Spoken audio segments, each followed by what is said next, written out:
here in HD 17, which includes Milam, Burleson, Lee, where I live, Burleson, and Caldwell counties. That's right. Did I said Burleson twice? And I'm his wife, so I correct him. Thank My you. wife does that to me too. It's their job. So, I thought I would come and give you kind of a standard speech I've been giving to groups that I asked me to come and speak because I lead a group, a statewide group called Texas Constitutional Force. I've spent the last 5 legislative sessions going down to the Capitol, working on bills that I think will help Texas retain its liberty from the multiple forces that are aimed at us, that are targeting us and are at war with Texas. I mean, there's the Marxists, there's the globalists, and there's, and nowadays, it's not only just a corrupt Fed, it's a corrupt, stolen federal government, okay? And the way I figure it is, I can't have any impact on DC. I have very little impact. I've been to DC a few times, and the scale of that place, and you'd expect that somebody of modest means can go up there, even if I went and lived there all the time, to think that I can have an impact on that place, I think is kind of a pipe dream. And so I decided, okay, I do want to have an impact. I want to save my country. I think it's dying. I think there's all sorts of assaults coming on it. And so from 2015 on, I've said, okay, where's the place that has the potential to stop a whole bunch of this federal and globalist tyranny? And I think the solution is to pit the power of Texas against these outside forces coming in on Texans. And I think that happens in the Texas legislature. I think our governor can do it, and I think our attorney general can do it. And I think at the county level, if we get serious, our county ecosystem, our county judge and the commissioner's court, our sheriff, our prosecutor, and our judges, I think we could also, county by county, we can defend our liberty. But I chose to go to Austin for these last 5 times to try to do something what I think is strategic.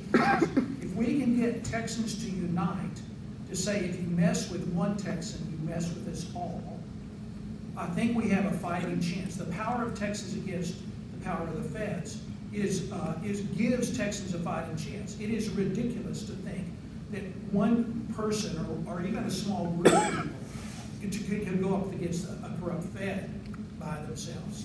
That's a proposition losing. But if we get a united Texans against a corrupt Fed, that's a whole different story.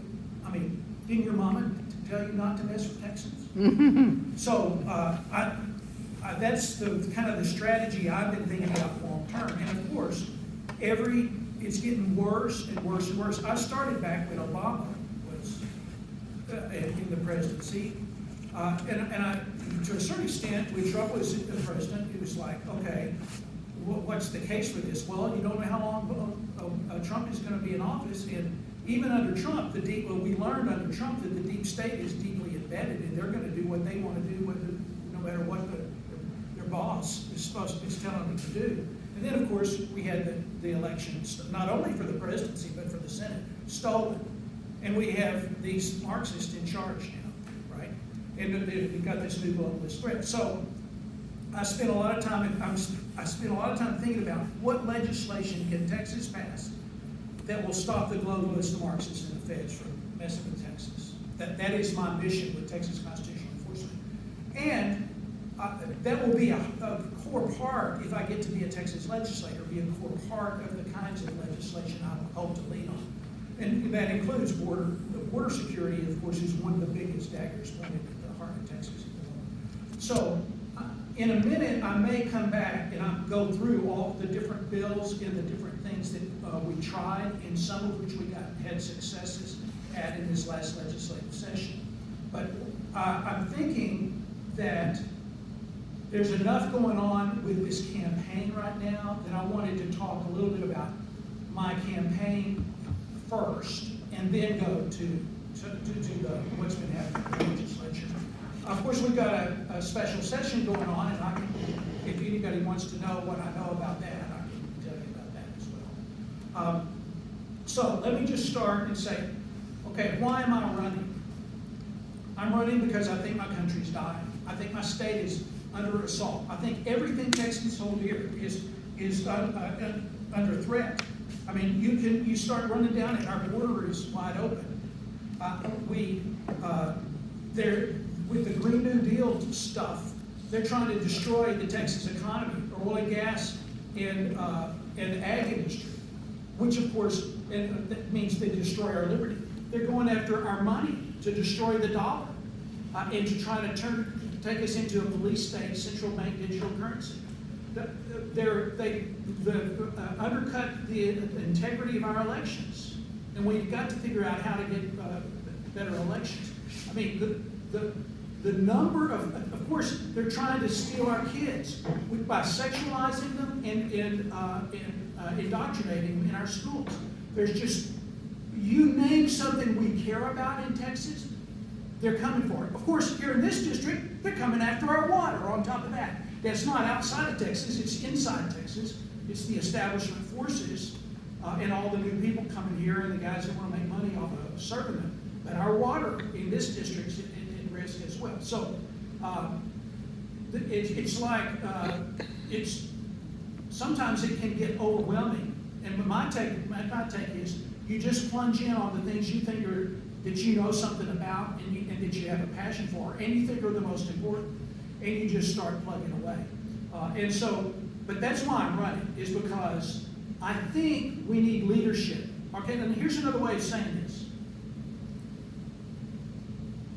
When I arrived at the beginning of this last legislative session, after, of course, the election had been stolen by the feds, I expected my Texas legislature, I'm not saying I predicted it, but this is what my expectations were, what I demanded. I wanted my Texas legislature to understand that we were under assault.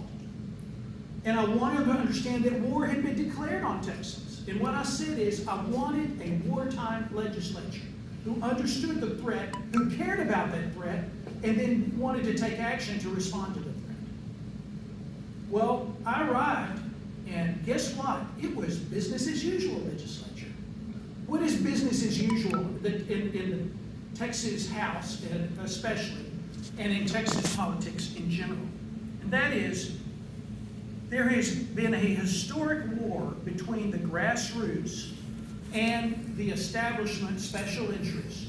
You could call them aligned with the deep state, but a lot of them are just business interests wanting special privileges and wanting power for the affections of the legislature, right? Who are you loyal to? How are you going to devote your attention to the legislature?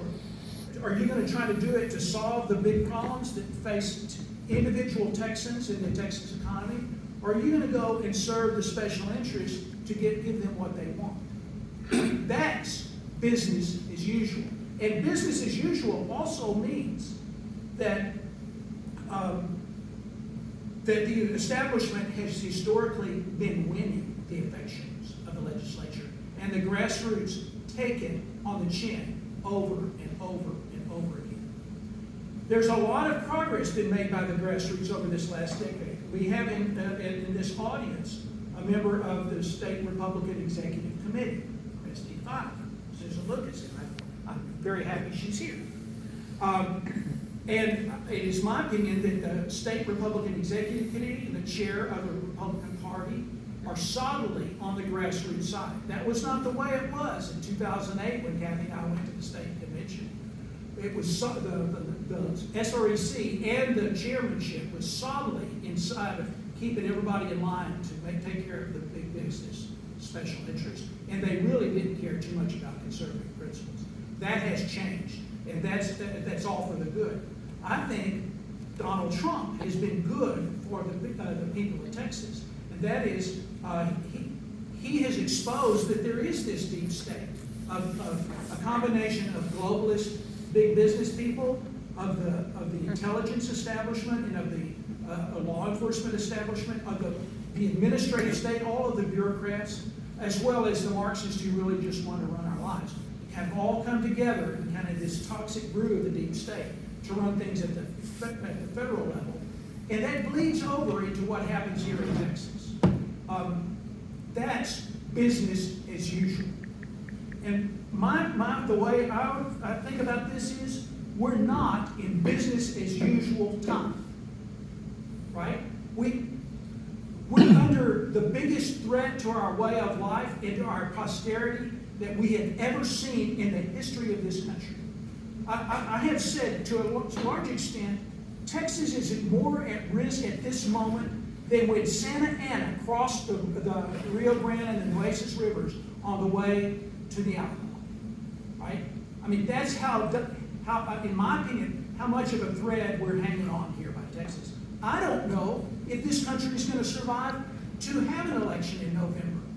We could be in global war. We could have an EMP attack that melts down every part of our technology. We could have an economic collapse. We could have all these illegals that coming over the border, a lot of them from Syria and all the Middle East, they could start tomorrow.